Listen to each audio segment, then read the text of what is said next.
This is one of the biggest stories on my channel. I'm very grateful for everybody who tuned in. This is actually a final update. So this is literally it. The individual that you guys see on my screen, the final sentence, just so you could skip all of the pleasantries.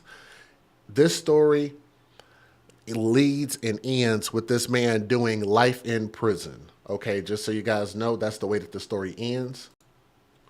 So I think they got this conviction perfectly right.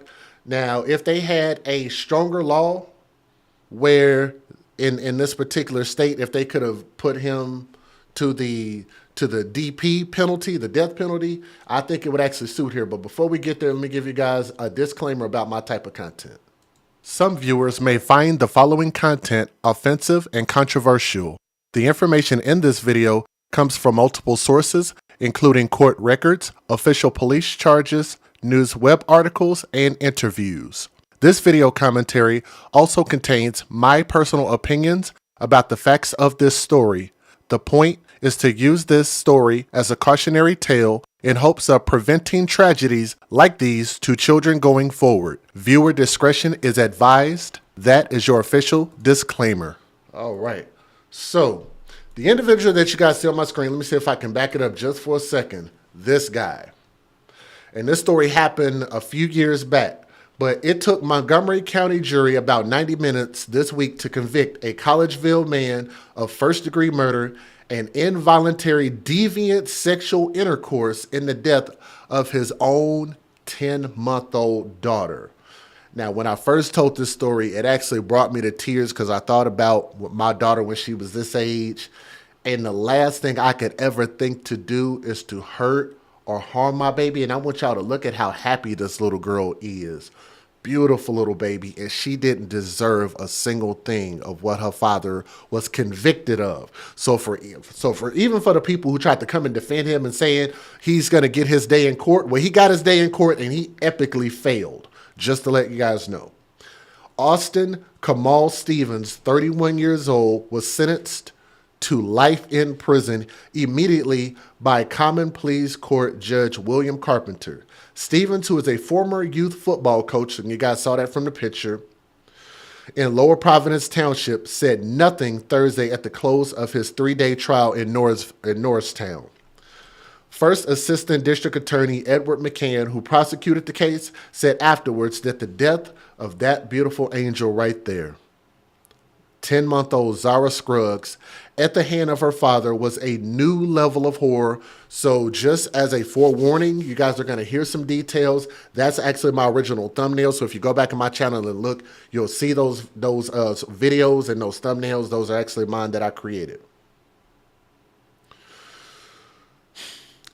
To see a father sexually abuse, kill their child, and then be so cold and cavalier about what he did after the fact, I think the jury saw that, he said. And obviously the fact that they came back so quickly with a verdict shows that. During the proceedings before Carpenter, Kelly argued there was no clear evidence that Stevens had sexually assaulted his daughter and that the infant's death was accidental. The girl was found cold and lifeless in Stevens' apartment on October 2020. He told detectives that Zara had fallen and hit her head in the bathtub while briefly left alone. And this is part of what started me with this whole deal of another bathtub story. It started with stuff like this because it seems like a lot of these things that are happening to kids, they keep blaming it. They slipped and fell in the bathtub. They drowned in the bathtub. The bathtub, the bathtub, the bathtub. A lot of these stories end up in bathtubs, and it's just weird. Very, very weird. Or weird coincidence, I should say. But an autopsy revealed that she had suffered significant head trauma and bore signs of sexual abuse. Now, I actually pulled up the court case text, case details. I'm not so sure that y'all want me to read that. But if you look up casetext.com/case/Commonwealth V-Stevens-77. That's the actual place where you can look it up, read it. It will turn your stomach. So for those who are really into true crime, if you really, really want to find out what happened to this baby. And I know people say it's hard to listen to these stories, but think about when people say it's hard to listen to these stories. What about what that little girl had to go through and what her dad put her through? Isn't that worse? What she actually had to live and die through was not nearly as bad as us paying homage and giving her story a listening ear and promoting this story and letting people know here's what happened. This should be the topic that everybody should be talking about. Data that was retrieved from Austin Stevens' phone showed that he waited up to an hour before calling 911, and then he Googled, what if baby stops breathing? And he also Googled, how do you know if a baby is dead, according to prosecutors? So the thought process. They likened his actions to a cover-up and says he appeared calm and emotionless during conversations with detectives just hours after his daughter's death. So let's keep going. So let me read from this source, from POTTSMERC.com. The defendant, Kamal Stevens, right there, Austin Stevens, sexually abused his 10-month-old little girl, and then he willfully and deliberately let her die to cover up what he did. More than 24 people, many wearing pink face coverings or t-shirts embossed with "Justice for Zara," to show support for the baby when they were in the courtroom when the verdict was announced. Outside the courtroom, Darlene Spencer Smith, who was Zara's grandmother, approached McCann and Ringwood and said, "You guys are awesome. I just want to say I'm glad that justice was served. I appreciate everything Montgomery County did for Zara. They spoke up for her. They told her story. The evidence was there," Spencer Smith said. Spencer Smith says she will always remember Zara's laughter and smile. And you guys can see that from the picture. She's a beautiful little girl. And y'all hit that thumbs up if you agree. Please. "She was my sunshine. She was my joy. She was happy. She was fun. She was not a fussy baby. She was a great baby. Her laughter, her fun, she was just delightful," said Spencer Smith of Norristown. During his closing statements to the jurors, McCann argued every choice Stevens made led to baby Zara's death. He made a conscious choice to let her die, dramatically pointing at Stevens while referring to the evil that he perpetrated inside his residence when he sexually assaulted the child and then struck the child's head against a hard surface. We're talking about a 10-month-old and slamming that child against a surface at least twice. Deadly force against a vital part of a 10-month-old's body, that's catastrophic. That's a catastrophic injury. Catastrophic injury. I can't talk today. McCann replayed for the jury video clips of statements Stevens made to detectives just hours after Zara died, in which he appeared emotionless and matter-of-fact as he described the child's unresponsiveness. I think I can skip some of this because it gets pretty long. But here's what I want to do. I want to actually show you guys one of the news videos, and then I want you to hear from my original commentary. So let me give you guys the fair usage real quick. Federal law allows citizens to reproduce, distribute, or exhibit portions of copyrighted motion pictures, videotapes, or video discs under certain circumstances without the authorization of the copyright holder. This is called fair use. It is allowed for purposes of criticism, news reporting, teaching, and parody, which doesn't infringe of copyright under 17 U.S.C. 107. So let me say this to kind of address, because I know Rude asked where was the mother in this situation, and I don't remember exactly what a mother was because, like I said, it was about 3 years ago, and I didn't fully look for where the mother was in the details, but I can tell you this. At the time when he was, I hate to say babysitting, but I guess that was kind of what he was doing in this situation. But the mother was allowing him to be a father, and he was watching his child this day when all of this happened, basically. So imagine if I tell my daughter's mom, like, hey, I want to watch my daughter. She's 10 months old. I go pick her up. Boom. I have my daughter. I'll bring her back at such and such time. That's usually kind of how we would do things, even though my daughter spent quite a bit of time with me. So imagine when you're trying to let a biological father be a father. You know, he has her, I guess, while he's not at work. So Anyway, here we go. Let's talk about this. A warning, some of the details in this story are disturbing. A 29-year-old father is charged with first-degree murder for the death of his 10-month-old daughter. Investigators say the girl was sexually assaulted by Austin Stevens before she died. They say an hour before calling 911. Stevens Google searched, quote, "My baby isn't breathing," and, quote, "How do you know if a baby is dead?"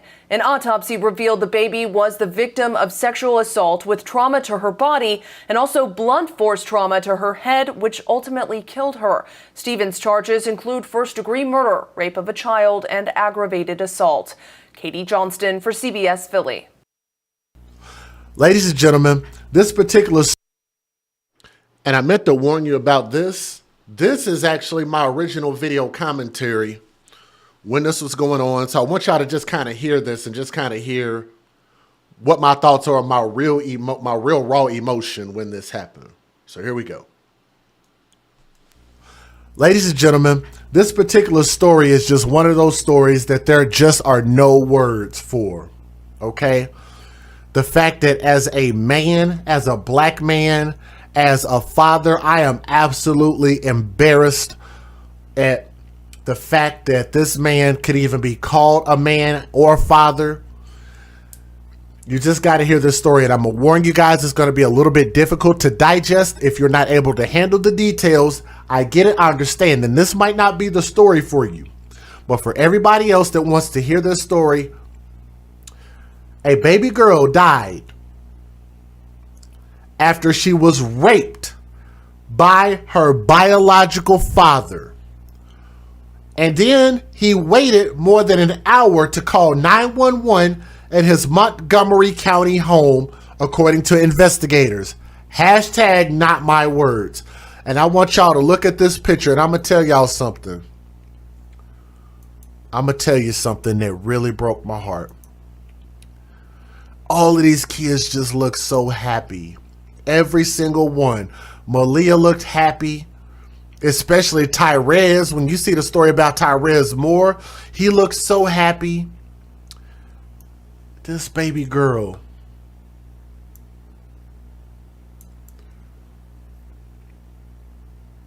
It's really hard for me to talk about this story because I remember when my daughter was this size. I always talk to my daughter about when she was born. I love my baby so much, and shout out to her. But I remember when my daughter was this small.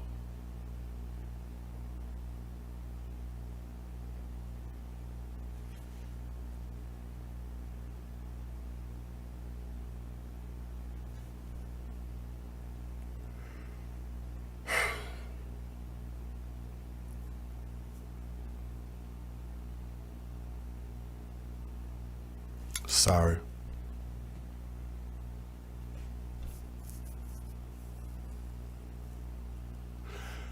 I'm just curious as to what this baby did to deserve what she got. What did this baby do so wrong to deserve what she got? And I don't understand it. I don't get it.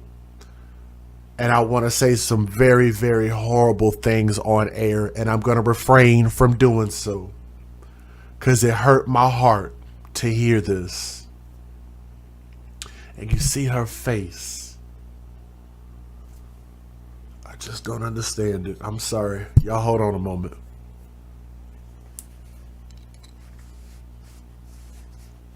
All right. Okay, let me tell the story.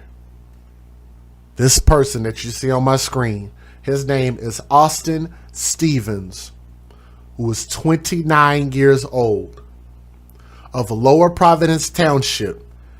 And that father, this individual, was arrested and charged with involuntary deviant sexual intercourse, rape of a child, aggravated assault, aggravated indecent assault, endangering the welfare of a child, and other related incidents. Police were called to a home on the 3400 block of Germantown Road in Lower Providence Township, Pennsylvania, for a report of an unresponsive infant. When they arrived, they found the biological father, Austin Stevens, with his unresponsive 10-month-old daughter, Zara Scruggs. Z-A-R-A Scruggs, S-C-R-U-G-G-S. 10-month-old Zara. Baby Zara was taken to Einstein Medical Center, Montgomery, where she was pronounced dead at 12:12 a.m. on Sunday.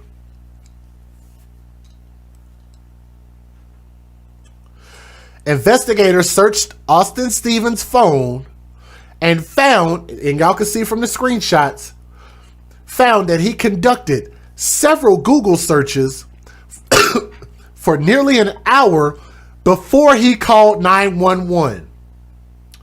The searches included, which, matter of fact, let me see if I can find those screenshots. Here are the screenshots. He Google searched, if a baby stopped breathing. What if you don't hear a baby or beat? I think he meant heartbeat. A baby heart or beat. My baby isn't breathing. And lastly, how do you know if a baby is dead? According to investigators. Hashtag not my words. Don't get mad at me for telling you guys what the investigators are reporting as a fact. Police say that Austin Stevens also spoke to two women by way of his text messages and on social media during the hour before calling 911 about topics unrelated to his child. An autopsy conducted on Sunday determined baby Zara was the victim of a sexual assault, and that baby suffered blunt force trauma to the head.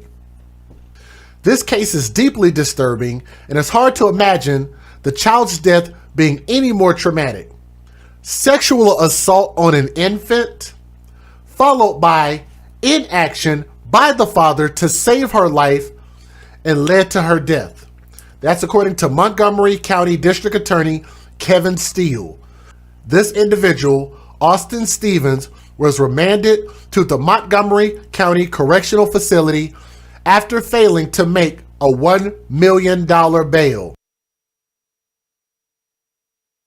We're going to go ahead and stop it right there, and I'm going to read this last part about it. Let me see if I can fix this real quick here. Boom. So, there we go. This last part here. Detectives pressed Stevens as to why he waited more than 70 minutes to call 911, and Stevens claims that he was panicked, quote unquote, and he admitted conducting the internet searches. Stevens also admitted to using a text message application to communicate with a woman while conducting internet searches. So the thing is, I think that made this even weirder. At the time, he was trying to I think he was trying to holler at some, like when we say holler, like trying to court, like trying to court some woman or something like that. Really, really weird. The messaging content did not discuss any issues regarding Zara or her need for emergency care, Crestelelli and Drebus alleged in the arrest affidavit. Ringwood described those messages as flirtatious in nature. Okay? Detectives concluded Stevens, and here's the answer to your question for those who are asking about the biological mother, and I think this is a visitation situation when they say custody, so keep that in mind. So here we go. It said that the detectives concluded that Austin Stevens had sole care and custody of the child at the time he had sexual assault injuries were inflicted. At the time the head and sexual assaults were afflicted. So let me read that again. Detectives concluded that Stevens had sole care and custody of the child at the time the head and sexual assault injuries were inflicted. So that doesn't mean that he had custody of the child. It just means at the time the child was with him. That sounds like the mother said, here, you can come pick your child up and spend some time with her, which should be a normal thing for normal human beings, but he's not a normal person. These actions were a continuing course of conduct that created a substantial risk of death, and Stevens failed to provide a duty of care when the child was in need of emergency care. In closing, he is by far one of the worst black men that I know. He is by far one of the worst fathers I know. He is by far subhuman. He's not a good person. And for all the people who tried to defend him, when I posted these videos and when I had my original commentary and was saying we need to wait and all of this stuff, there was so much evidence that I just wish that people really would have kept an open mind as to what we were saying, what he was being charged with, the fact that he had $1 million bond, and none of his story made any sense. And even his whole demeanor and how he carried himself throughout the court proceedings made zero sense for a person that allegedly cared about their child and is not guilty of this. Everything about his whole demeanor said that he was guilty. And guess what? We were right. We have not had to do a single story retraction yet in almost 4 to 5 years of us doing the AFC podcast. So I want you guys to think about that for a moment. To this angel, to this happy baby, and I think that's the mother right there. I'm not sure, though. She's such a beautiful baby, and I love her pictures. This is even him trying to play like he's a father. This was, oh, and matter of fact, y'all got to go back and watch my original commentary. We talked about this job that he had, this diamond construction thing was allegedly his company, but the place that he was living in looked like absolute hell. But he had a construction company going on. But just a beautiful little baby, man. She was happy, and everybody confirmed that.